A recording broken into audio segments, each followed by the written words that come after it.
Hello and welcome everyone to a new video in your channel Mr. Tech Tips. Before watching the video, don't forget to subscribe to our channel and also to like this video.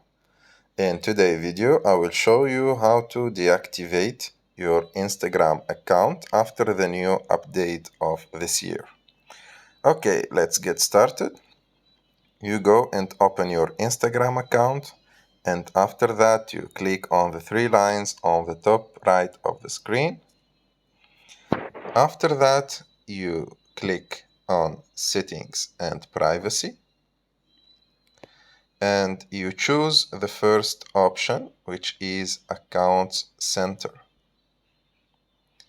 You just need to wait for a few seconds, and after that you need to go to Account Settings and then Personal Details.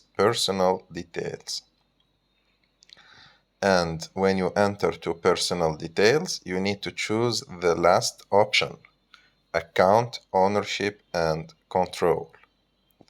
Click on it. And after that, when you enter to Account Ownership and Control, choose the second option, which is Deactivation or Deletion. Click on it. And here, as you can see, you will see all your accounts related to this account center. For example, I will choose my main Instagram. And as you can see here, you have two options. The first one is to deactivate and the second one is to delete. The difference between them, when you deactivate your account, you can reactivate your account when you want.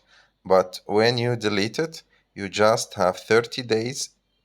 If you open your account in those 30 days, you can reactivate it. But if you don't open it in those 30 days, you will lose your account permanently. That means your account is deleted and you can't recover it again. So if you want just to deactivate your account, click on Continue. And as you can see here, the app demands your password from you. You just need to enter your password to confirm the deactivation. And like that, you will deactivate your account and you can reactivate it again or activate it again when you want. I hope you like the video. If you like the video, don't forget to subscribe to our channel and see you in the next video.